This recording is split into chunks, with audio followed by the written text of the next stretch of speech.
स्वयं स्वभावाप्ते राभावे कृतस्निकर्मिणा तस्मै संज्ञानरूपाय नमोस्तु परमात्मने नमोस्तु परमात्मने। बोले विश्ववंदने महावीर भगवान की 1008 श्री तपस्वी 1008 श्री शांतिनाथ भगवान की तपस सम्राट गुरुदेवाचार्य सन्मति सागर जी महाराज की परम पूज्य गुरुदेवाचार्य सिद्धांत सागर जी महाराज की अहिंसमय जैन धर्म की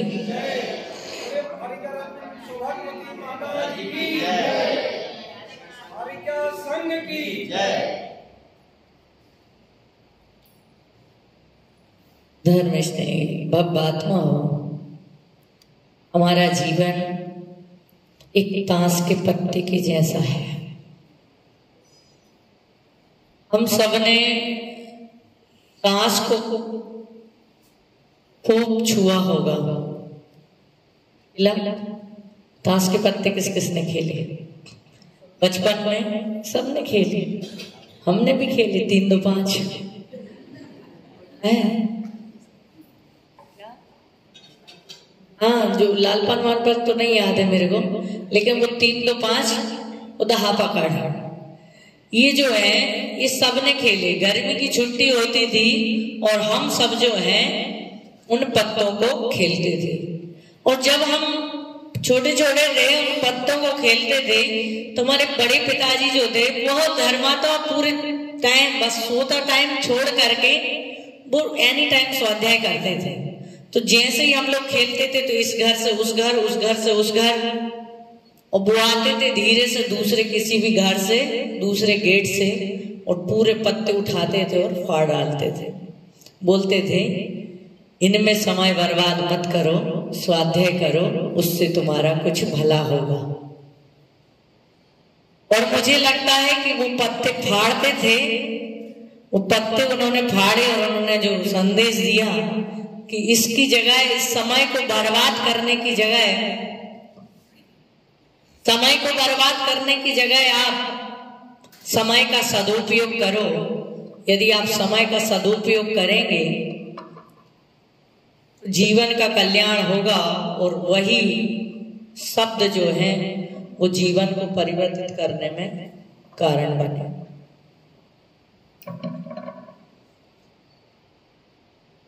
तो ऐसे ही मैं आपको बताना चाहती हूँ कि एक नगर में संत का आगमन हुआ और जब नगर में संत का आगमन हुआ और जैसे ही नगर में संत आते हैं बहुत सारी भीड़ संत का उपदेश सुनने के लिए जा रही थी। एक सप्त व्यसनी था, जीवन में कैसे परिवर्तन आता है। एक सप्त व्यसनी था, वो सप्त व्यसनी ने देखा कि भीड़ कहां जा रही है, वहां चलता बना। लेकिन देखते क्या है कि वहां तो नग्न एक आभा से शहर एक दिगंबर मुनिराज एक शिला पर बैठे हुए हैं और जैसे मुनिराज के सब लोग दर्शन करते हैं, देख देख करके वो भी दर्शन करता है। और जैसे ही दर्शन करता है उपदेश होता है, सब लोग नियम लेते हैं। उसे भी गुरुदेव ने नियम दिया। नियम कौन सा दिया? सबने अपने अपने हिसाब से नियम लिया। उसने भी नियम लिया, उसको गुरुदेव ने नियम दिया कि आप जो है प्रतिदिन स्वाध्याय करेंगे, लेकिन स्वाध्याय घर में नहीं मंदिर में करेंगे। कहाँ करेंगे? क्योंकि घर में की गई क्रिया का फल 10 गुना मिलता है और वही क्रिया का मंदिर में की गई वही क्रिया का फल करोड़ों गुना मिलता है। आप घर में जाप फेरेंगे उसका 10 गुना फल मिलेगा। आप घर में बैठ करके पूजा करेंगे आपको 10 गुना फल मिलेगा। आप घर में बैठ करके स्वाध्याय करेंगे उससे आपको 10 गुना फल मिलेगा। लेकिन आप वही क्रिया मंदिर में बैठ करके करेंगे तो करोड़ करोड़ गुना फल मिलता है। सब जगह का अलग अलग फल है। भगवान के सामने बैठ करके जाप करने का अलग फल है, भगवान के सामने बैठ करके पूजा करने का फल अलग है। बैठना बोले तो ऐसे नहीं कि आप तो पूरे बैठ जाओ, किसी को दर्शन करने जगह नहीं है। सामने बोले तो ये प्रांगण पूरा भगवान का ही है ना। तो ये जैसे अब ये स्वाध्याय कक्ष है, यहाँ बैठ करके आप जाप करेंगे उसका फल अलग है। आप मंदिर के आजू बाजू जो बाग है, बगीचा है, जो गार्डन है, उसमें बैठ करके आप जाप करेंगे उसका फल अलग है। लेकिन भगवान के सामने बैठ करके पूजा, जाप, ध्यान, स्वाध्याय करने का फल जो है करोड़ गुना प्राप्त होता है। तो उन्होंने कहा कि आप स्वाध्याय तो करना, लेकिन स्वाध्याय कहाँ करना? मंदिर में करना। उसने कहा स्वाध्याय तो कर लेता लेकिन मंदिर में करना है। व्यसनी था, एक दिन जुआ खेलने में मस्त हो गया, 12 कब बज गए पता ही नहीं चला, और जैसे ही मंदिर पहुंचा तो मंदिर का दरवाजा बंद हो गया था। मंदिर का दरवाजा बंद हो गया था। अभी तो मंदिर के दरवाजे भी बड़े होते हैं और बहुत सारी खिड़कियां विड़कियां भी होती हैं। पहले क्या होता था? छोटा सा दरवाजा और कहीं से कहीं कोई खिड़की दरवाजा नहीं होता था। क्यों नहीं होता था? वरगणाएं तो वो तो है ही, लेकिन उसके अलावा ये जो औरंगजेब आदि, कल्कि आदि, मतलब औरंगजेब जैसे लोग जो हमारे मंदिरों पर अतिक्रमण करते थे, अत्याचार करते थे, इसलिए पता ही नहीं चलता था। छोटे छोटे से शिखर होते थे, छोटा सा मंदिर होता था और दरवाजा भी अपोजिट दिशा में होता था। कहाँ होता था? भगवान का मुंह इस तरफ है तो मंदिर का दरवाजा इस तरफ होगा या इस तरफ होगा, सामने से दीवार, क्योंकि सामने से यदि मंदिर का दरवाजा खुला है, दर्शनार्थी आ रहे हैं और किसी की दृष्टि पड़ गई कि ये तो मंदिर है, यहाँ पर प्रतिमाएं हैं, तो आकर के वो आक्रमण ना कर दे, इसलिए दरवाजा कैसा होता था? अपोजिट। छोटी सी खिड़की होती थी जिस खिड़की से भगवान की दृष्टि बाहर जाया करती थी, बाकी दरवाजा सामने से होता नहीं था। प्राचीन कोई भी देखना है ना। तो इस प्रकार से तो छोटा सा मंदिर, दरवाजा छोटा बंद, और कहीं से कोई खिड़की नहीं, दरवाजा नहीं, जहां से वो भगवान को देख ले, वहां बैठ करके स्वाध्याय कर ले। लेकिन जैसे ही होता ये है कि वो प्रतीक्षा करता है कोई तो आएगा। नियम है कि जब तक मैं स्वाध्याय नहीं कर लूंगा तब तक खाना भोजन नहीं करूंगा। और हुआ ये कि जैसे ही वो दरवाजे के बाहर बैठा, उसने सोचा क्या करें, टाइम पास, पत्ते निकाले, ताश के खेल के आया था। उसने जैसे ही निकाला, पहला पान आया, और जैसे ही पहला पान आया उसने सोचा ओहो, आत्मा तो अकेली है। आत्मा कैसी? जन्म भी अकेली लेती है और मरण भी अकेली ही करती है।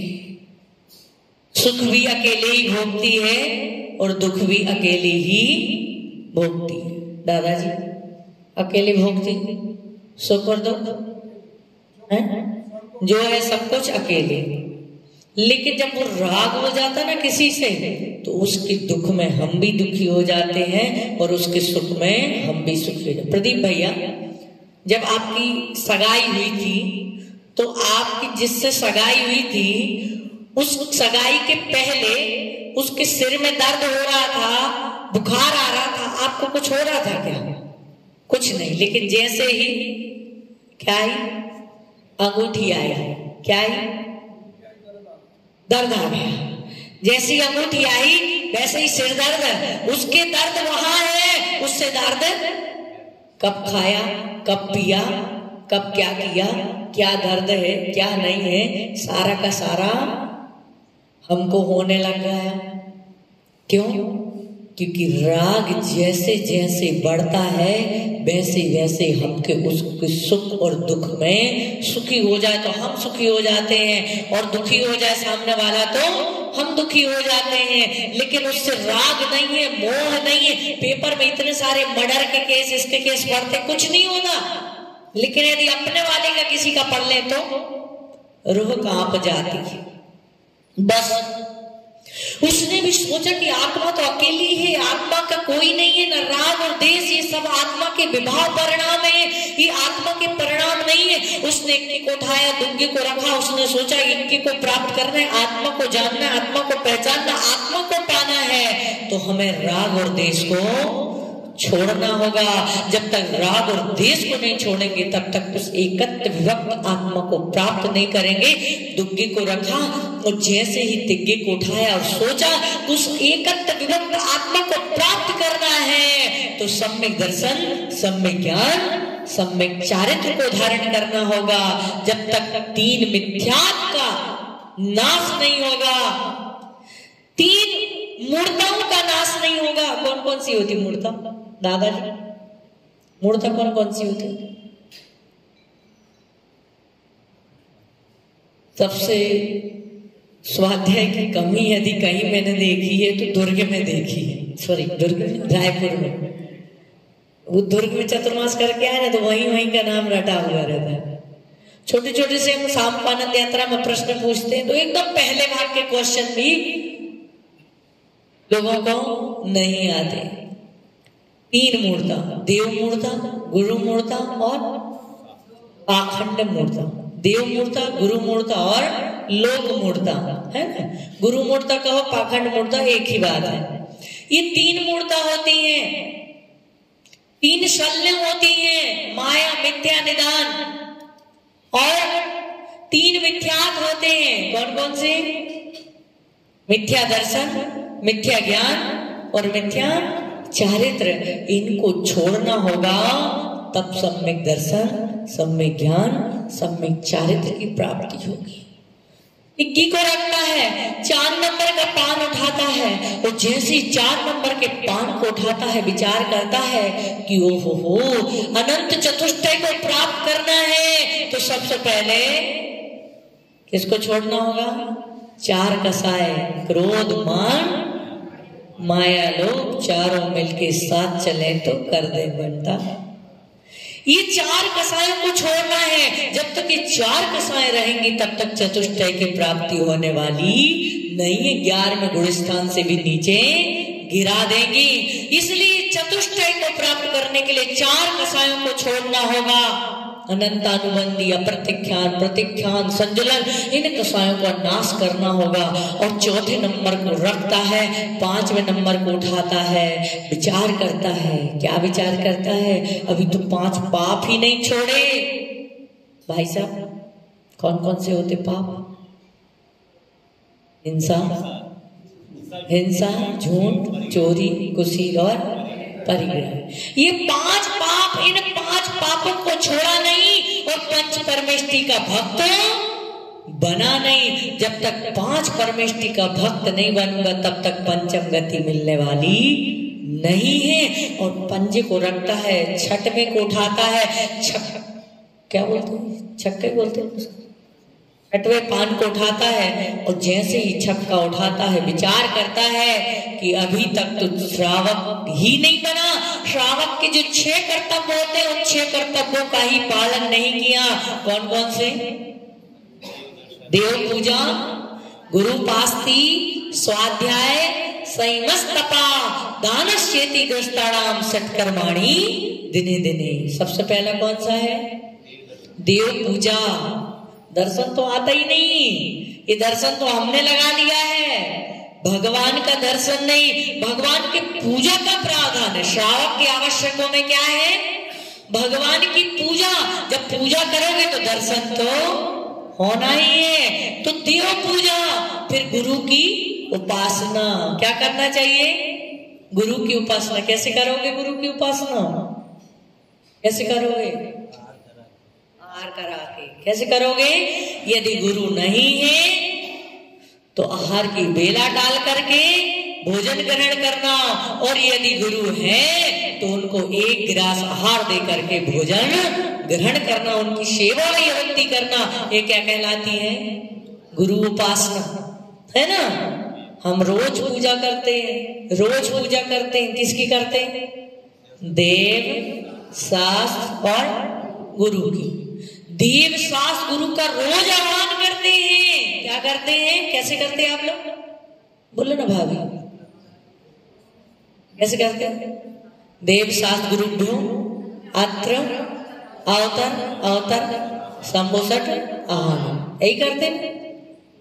विचार करना, चिंतन करना कि हम एक तो गुरु उपासना करते हैं, हम देवशास्त्र गुरु की प्रतिदिन पूजा करते हैं, लेकिन जब गुरु नगर में आ जाते हैं, यहाँ तो हम रोज मुट्ठी भर चावल चढ़ा रहे हैं, आधा किलो चावल चढ़ा रहे हैं, लेकिन जब साधु नगर में आते हैं तो एक गिलास देने की हमको फुर्सत नहीं मिलती है। अब बताइए गुरु उपासना कैसे होगी? मतलब आप रोज पूजा, यहाँ तो साक्षात भगवान है नहीं, भगवान कहाँ है? सिद्धिशिला में। कहाँ है भगवान?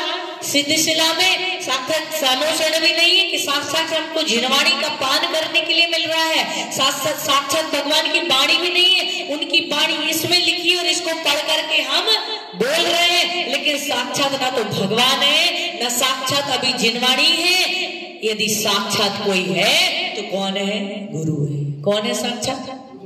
साक्षात गुरु है।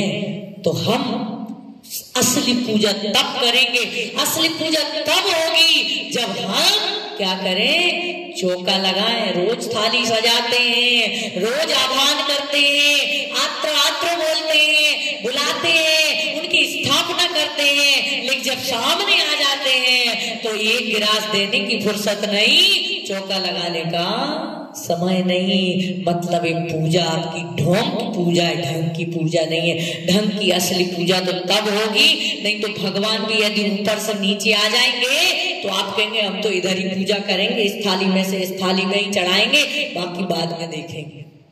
है तो ये क्या है? गुरु उपासना। गुरु उपासना। जब तक गुरु उपासना नहीं है तो आपके श्रावक के जो 6 कर्तव्य हैं वो 6 कर्तव्य आपके पूरे नहीं। देव पूजा, गुरु उपासना, स्वाध्याय, संयम। संयम कैसे पालन करेंगे आप? आप मंदिर में बैठे हैं, आप मंदिर में बैठे हैं, जब तक हम घर नहीं पहुंचेंगे, जब तक भाई पूजा नहीं हो जाएगी, तब तक कुछ खाएंगे पिएंगे नहीं। ये क्या हो गया हमारा? संयम। और तब भूख भी लग रही, प्यास भी लग रही। कई बार विधान होता है तो क्या बोलते 10 बजे खत्म हो जाएगा, समाप्त हो जाएगा, लेकिन होता कितने बजे? 12 बजे। अब भूख भी लग रही है, प्यास भी लग रही है, चूहे एकदम कूद रहे हैं, चूहे एकदम कूद रहे हैं। प्रदीप भैया, लोग ऐसा बोलते ना, जब भूख लगती तो चूहे कूदते हैं, है ना? और जो भूखा व्यक्ति होता है उसको गुस्सा भी ज्यादा आता है। आता ना काला जी? आपको तो आता ही नहीं। गुस्सा आता है जब बोलते ना वो भूख लगी इसलिए गुस्सा आ रहा है। अब जब पेट में चूहा कूदेगा तो निकलेगा कहाँ से? मुंह में से निकलेगा, इसलिए गुस्सा आता है। जब भूखा होता है ना आदमी तो गुस्सा आता है, और जैसे ही पेट भरा गुस्सा आता। आप देखें ना, जितने ज्यादा तपस्वी टाइप होते ना, त्यागी वृत्ति, बहुत व्रतोपास करते हैं, उतने ही ज्यादा गुस्से होते, क्योंकि वो यहाँ घूमता है तो यहाँ से निकलता है।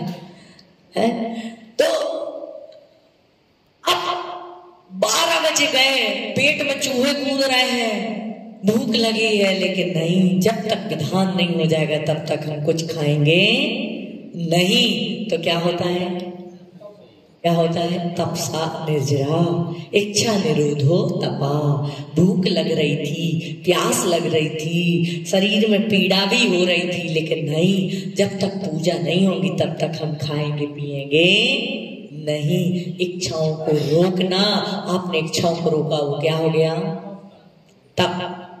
स्वाध्याय। आपने जो पूजा पढ़ी ना, क्या पढ़ी? जय जय नाथ परम गुरु होए, लड़का मांगे लड़की होए। नहीं, जो आप पूजा पढ़ रहे हैं, बाबर फेनी गुजिया आदिक घट में लेते पकाई, कंचन थाले मनु हरे भर कर चरणन देते चढ़ाई। यही पढ़ते ना आप लोग? ऐसे ही पढ़ते ना पूजा? तो जो आप पूजा की पंक्तियां पढ़ रहे हैं वो क्या हो गया आपका? स्वाध्याय। और जो आप एक मुट्ठी घर से, एक डिब्बी भर घर से चावल लेकर के आए थे, वो क्या किया आपने? चढ़ाए तो वो क्या हो गया? दान। ठीक है ना? तो ये 6 कर्तव्य, अभी तो मैं श्रावक ही नहीं बना हूं, अभी तो मैंने 6 कर्तव्यों का पालन ही। बहुत सारे लोग इन्हें डिब्बी भर चावल लेके आते। कितने बार लेके आते? डिब्बी भर लेके आते, मुट्ठी भर चढ़ाते, उसके बाद सारे चावल घर ले जाते। अरे जितने चढ़ाने हैं उतने ही लाओ। क्या? जितने चढ़ाने हैं उतने ही लाओ, लेकिन हम लाते दिखाने के लिए इतने हैं और फिर चढ़ाते मुट्ठी भर। ले जाते हैं तो दोष है। बिल्कुल दोष है। आप किसके लिए लाए थे डिब्बी? चढ़ाने के लिए। फिर आप क्या किया? आपने आधा चढ़ाया और आधा घर ले। हालांकि कल तो आपको चढ़ाना ही है वो, लेकिन नहीं, आप उतना ही लेके आओ जितना आपको चढ़ाना है, ताकि आपको आपके उस पूजा, आपने यहाँ हाथ चढ़ाया, फिर यहाँ चढ़ाया, आपके जो हाथ थे वो हाथ तो आपने धोए नहीं, पहुंचे नहीं, अब वही हाथ इसमें लगे, फिर लगे, तो वो क्या हो गया? फिर वो बचा रहा। तो इसलिए आप उतने ही चावल लाओ जितने आपको चढ़ाना है। तो उसने कहा कि मैं तुम्हें श्रावक नहीं बना हूं। तो जब श्रावक नहीं बना हूं तो मुनि कैसे बनूंगा? कर्मों को नाश कैसे करूंगा? चतुष्टय को कैसे प्राप्त करूंगा? अभी तो 6 अनायतन और 6 आयतन। 6 अनायतन होते हैं, 6 आयतन होते हैं। आयतन कौन कौन से हैं? देव, शास्त्र, गुरु और उनको मानने वाले, ये क्या है? आयतन। और अनायतन है कुगुरु, कुदेव, कुधर्म और उनके तीनों के सेवक। इनको नहीं छोड़ा है अभी हमने। और फिर बस कट्टे को उठा करके रखता है। आज हम भगवान को तो मानते हैं, मानते कि नहीं? 24 तीर्थंकर को। लेकिन 24 तीर्थंकरों को मानने के साथ साथ हम क्या किसको भी मानते हैं? कुदेवों को भी मानते हैं। आप सम्यक दृष्टि नहीं है। आपका गुणस्थान तीसरा गुणस्थान होगा। कौन सा होगा? तीसरा। ना आप सम्यक दृष्टि कहलाएंगे, ना आप मिथ्या दृष्टि कहलाएंगे, आप बीच के कहलाएंगे। इसलिए देव, शास्त्र, गुरु को ही अपने हृदय में स्थान देना चाहिए। बस उसने छट्टे को उठाकर रखा। कौन सा पान उठाया? 7वें नंबर का। वो जैसे ही 7वें नंबर का उठाया और विचार करता है कि ओहो हो, अभी तक तो मैंने 7 तत्व पर श्रद्धा नहीं किया, 7 वैष्णव का त्याग नहीं किया। जब तक मैं 7 वैष्णव को नहीं छोड़ूंगा, 7 तत्व पर श्रद्धा नहीं करूंगा, तब तक सम्य दर्शन की भूमिका बनने वाली नहीं है। सत्य को उठाकर रखता है, अट्ठे को उठाता है। 52 पत्ते तक नहीं ले जाएंगे आपको। अट्ठा उठा करके रखता है और 8वां जैसे उठाता है, विचार करता है 8 कर्मों को नाश करना है तो 8 मदों का त्याग करना होगा। कौन कौन से होते मद? ज्ञानम, पूजम, कुलम, जातिम, बल, वृद्धिम, तपो, वपु, अष्टावास, मानित्यम, स्मर, माहुर, गतस्मया। ज्ञान का मद, पूजा का मद, प्रतिष्ठा का मद, धन का मद, बल का मद, रूप का मद, आदि आदि ये जो मद होते हैं, मदों को त्याग नहीं किया। जब तक 8 मद नहीं छूटेंगे तब तक 8 कर्मों से मुक्ति होने वाली नहीं है। अट्ठे को उठाकर रखता। फिर कौन सा उठाता है? थोड़ा आप लोग भी बोला करो ना, सब कुछ हम ही बोलेंगे। फिर नहला। क्या उठाता है? नहला उठाता। और जैसे ही नहला उठाता है विचार करता है कि 9 पदार्थों को अभी जाना नहीं, समझा नहीं। 7 तत्व, पुण्य, पाप, ये 9 पदार्थ होते हैं। जब तक 9 पदार्थों पर श्रद्धा नहीं होगा तब तक भगवान अरहंत के अंदर जो 9 लब्धियां होती हैं उन्हें प्राप्त नहीं कर सकता। नहले को उठाकर रखता है, दहला उठाता है। 10 नंबर। कौन से नंबर को उठाता है? 10। उसको बोलते दहला। 10 धर्म। कितने धर्म होते हैं? धर्म 10। कौन कौन से? उत्तम, क्षमा, 5 सत्य, संयम, तप, त्याग, अकिंचन और ब्रह्मचर्य। 10 धर्म होते हैं। एक भी धर्म नहीं आया, एक भी धर्म नहीं आया। यहाँ तो पूजा पड़ेगी अम्माएं, उत्तम क्षमा कहो रे भाई, यह भव जस पर भव सुखदाई। गाली सुन मन खेद नानु, गुण को पढ़ते ना, ये जोर जोर से पढ़ेंगे और घर जाके विचार करेंगे। बहू जो है टिफिन बना पूरा खाना बना के चौका बना के रखी होगी, पता चला कि कुछ नहीं बनाई, अभी बेडरूम से नहा धो करके निकल के आई है, फिर खूब लड़ी मर्दानी भाई तो खत्म, वो पंक्तियां भूल ही जाती यहीं के यहीं। तो एक भी लक्षण हमारे जीवन में नहीं आया। और फिर आता है कौन सा? 11वां नंबर, जिसको बोलते हैं गुलाम। क्या बोलते हैं? नहीं वो कौशल्या का राम, नहीं वो देवकी का श्याम। आज के जितने पुरुष सब हैं बीवी के गुलाम, बीवी के गुलाम। बस वो भाभी बोल रहे मेरा पति तो बिल्कुल गुलाम नहीं है, नहीं है।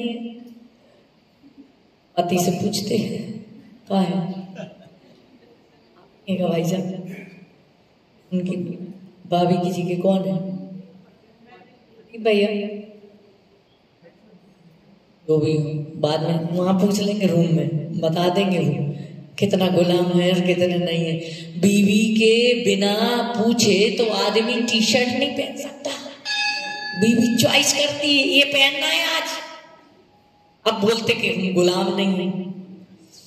बस ये जो है गुलाम 11 नंबर, अभी तक मैंने न इंद्रियों की गुलामी छोड़ी है न स्त्री की गुलामी छोड़ी है। जब तक इंद्रिय और स्त्री की गुलामी करता रहूंगा तब तक संसार में रहूंगा, इनकी गुलामी छोड़ना है, तभी जाकर के 11 प्रतिमाधारी श्रावक और छुल्लक छुल्लिका बनूंगा।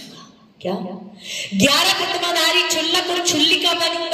जब तक इनकी गुलामी नहीं छोड़ी तब तक छुल्लक और छुल्लिका बनो नहीं सकता हो। और बस 11वें नंबर को रखता है, 12 नंबर उठाता है और विचार करता है। 12वां नंबर का नाम क्या है? बेगम। क्या बात है, बेगम बेगम बेगम।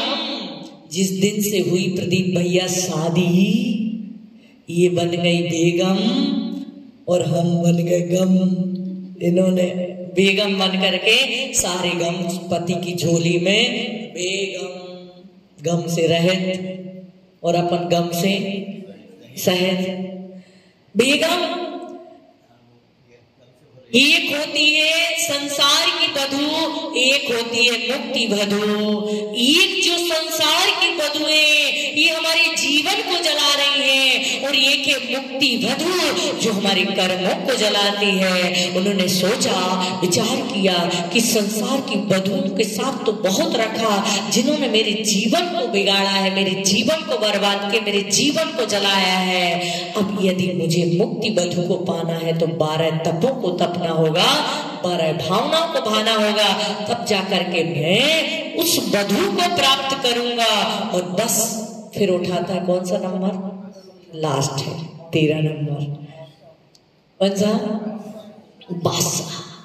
उठाता है बादशाह। और जैसे ही बादशाह 13वें नंबर के पान को उठाता और विचार करता है कि यदि मुझे बादशाह बनना है, मोक्ष मार्ग का नेता बनना है, यदि मुझे मोक्ष मार्ग का नेता बनना है तो 13 प्रकार के चारित्र का क्या करना होगा?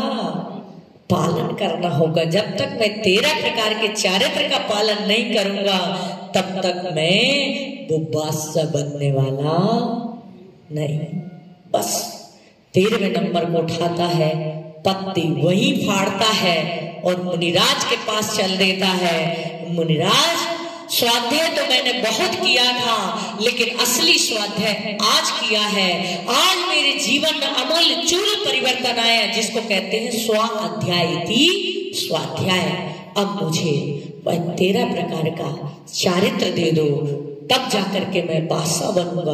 और जाकर के जंगल में जिन मुनिराज से नियम लिया था उनके पास जाता है और उन्हीं के पास जाकर के जैनेश्वरी दीक्षा धारण करता है और तपस्चरण करके कर्मों को नाश करके मोक्ष मार्ग का नेता वह साह बन जाता है। इस स्वाध्याय का फल होता है कि एक व्यसनी भी मुनि बन करके मोक्ष मार्गी बन करके निर्वाण को प्राप्त कर सकता है। हमें भी अपने जीवन में स्वाध्याय करना चाहिए। हमारे जीवन में यदि स्वाध्याय ज्यादा, एक शब्द भी, एक अक्षर भी, एक लाइन भी हम प्रतिदिन पढ़ते हैं तो 365 दिन में 365 लाइनें हो जाती हैं। तब जाकर के एक दिन हमारे जीवन में, बुढ़ापे में कोई मिलेगा नहीं सुनाने वाला, जो पढ़ा है कम से कम एक शब्द भी याद आ गया हमें तो हमारे जीवन का कल्याण हो जाएगा। समय आपका हो रहा है, अतः मैं अपनी बात वहीं पर विराम देती। बोले भगवान महावीर स्वामी की